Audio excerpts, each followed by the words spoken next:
Thomas Appart, chirurgien de la main et des nerfs. On va parler du syndrome du Lacertus. Le syndrome du Lacertus, je vous ai fait plusieurs vidéos là-dessus parce que c'est quelque chose qui n'est pas très connu. Et donc là, on va voir le traitement, enfin les traitements possibles pour ce syndrome. Donc, on va refaire un petit dessin anatomique avec l'humérus ici, le radius qui forme une cupule comme ça, et puis l'ulna ou le cubitus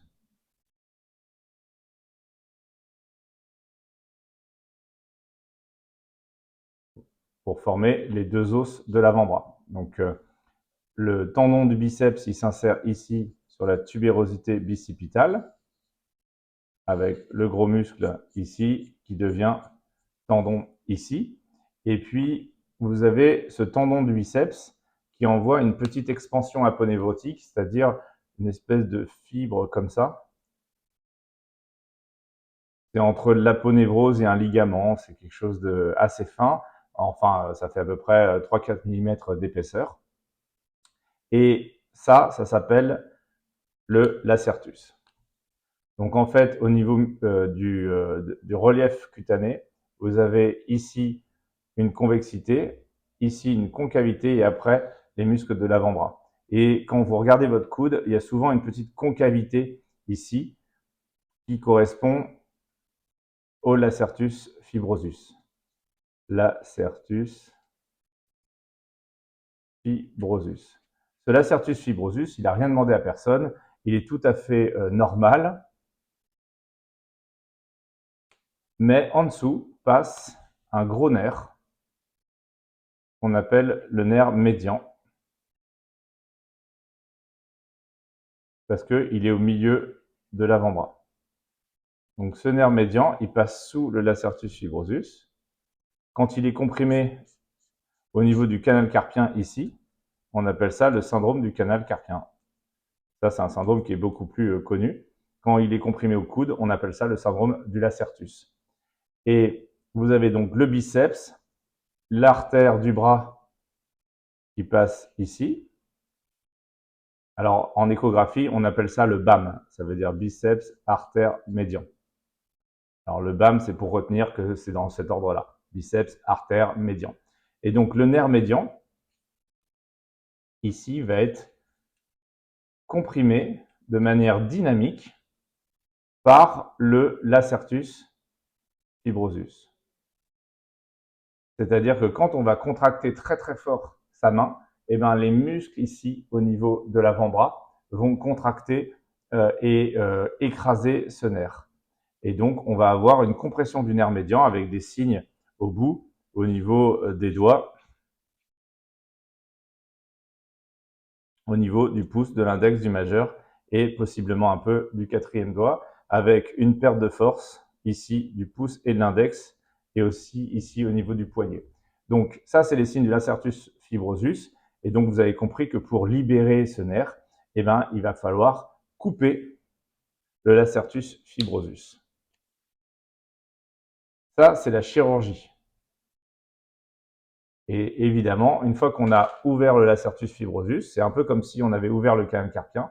Et bien, si on coupe le lacertus fibrosus, et ben, on va pouvoir libérer complètement le nerf et ainsi le nerf va être complètement va avoir de l'espace et le lacertus va se refaire 6 semaines après. C'est exactement le même principe pour le canal carpien, sauf que le canal carpien, le temps que le ligament se referme, c'est long, ça met 6 semaines et c'est 6 semaines de galère, alors que le lacertus fibrosus, ça va.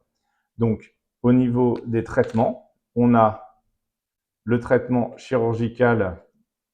On devrait finir par celui-là, mais finalement, j'ai commencé à vous parler de celui-là parce qu'il paraît assez logique. Le lacertus écrase le nerf, on coupe le lacertus. Donc le traitement chirurgical, on peut le faire à ciel ouvert. Ça veut dire qu'on fait une cicatrice. Donc le chirurgien, il coupe ici la peau comme ça, et puis il ouvre le lacertus comme ça en le voyant, c'est-à-dire le ciel est ouvert. Il y a un petit nerf qui passe ici à côté, qui s'appelle le nerf cutané médial de l'avant-bras. Il faut faire attention de ne pas l'abîmer. Donc, le traitement chirurgical à ciel ouvert, le traitement par endoscopie, il y a certains chirurgiens qui ont publié ça, où en fait on met une petite caméra sous le lacertus et puis on coupe le lacertus comme ça par en dessous. Et puis il y a le traitement échographique. Et le traitement échographique, ça permet de voir toute l'anatomie sous la sonde et de couper sous échographie. Ce traitement chirurgical, il est fait selon différentes anesthésies. On peut faire une anesthésie générale, on peut faire une anesthésie juste du bras, ce qu'on appelle loco-régionale, ou on peut faire une anesthésie locale, c'est-à-dire juste de la zone.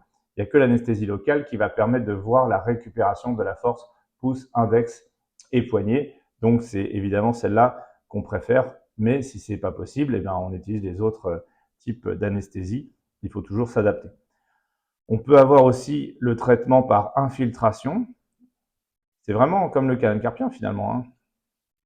Le traitement par infiltration, eh ben, on met une micro-aiguille très longue ici sous échographie. Alors en fait, si on fait une coupe échographique, vous avez le lacertus qui est comme ça, qui part du biceps.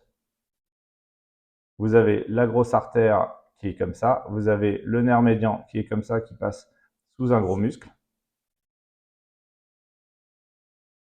Ce gros muscle-là, ça s'appelle le rond pronateur.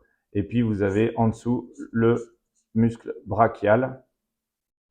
Et donc, en fait, le but, c'est de libérer le nerf médian en faisant une piqûre et en mettant le produit ici à cet endroit-là.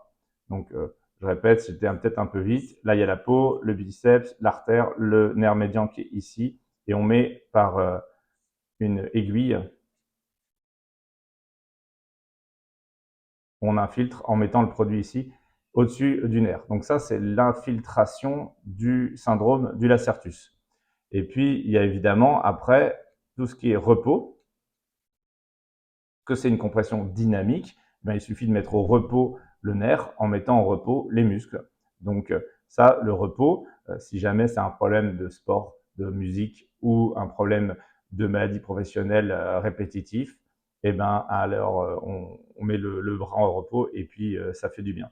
Il y a aussi la kinésithérapie et ça, c'est important d'y penser parce que les muscles adorent le stretching et donc le fait de mettre au repos et de faire du stretching avec de la kiné, eh ben, ça marche très très bien pour soulager le lacertus.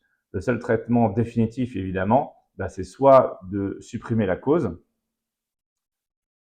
évidemment, donc on dit il y a une compression dynamique, on supprime la cause. C'est par exemple, je vous ai dit, le sport comme le tennis, l'escalade, le judo.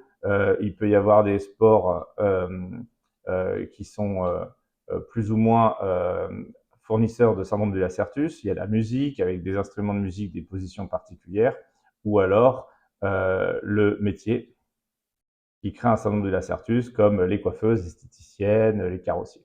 Donc évidemment, si vous supprimez les causes, eh ben, vous supprimez le syndrome du Lacertus. C'est très très rare que on ait une paralysie de ces muscles-là. C'est très très rare qu'on ait une perte définitive de la sensibilité. Donc voici les traitements chirurgical, infiltration, repos, kiné. Ça c'est les traitements classiques. Une fois que vous avez fait le traitement chirurgical, ça ne revient pas. Si jamais on a l'impression qu'on a toujours des fourmis dans le nerf médian ou alors si on a l'impression que ça revient, eh ben, il faut peut-être aller regarder au-dessus. Il y a ici le syndrome du ligament de Struthers. Il y a ici l'arcade des fléchisseurs qui peut comprimer le nerf médian. Il peut y avoir un syndrome du canal carpien. Et puis, il peut y avoir plus haut, au niveau des cervicales, C5, C6, C7, des compressions à cet endroit-là au niveau des racines du nerf médian. Donc, on peut avoir un autre site de compression. En tout cas, une fois qu'on a été opéré du syndrome de Lacertus, ça ne revient pas. Si on a été juste infiltré, qu'on a fait une période de repos ou qu'on a fait de la kinésithérapie, eh bien, les mêmes causes produisent les mêmes effets et donc là, ça revient évidemment. Voici pour les traitements du syndrome du Lacertus. J'espère que ça vous a intéressé et vous pourrez voir, il y a d'autres vidéos sur la chaîne. Abonnez-vous et puis je vous souhaite une excellente journée.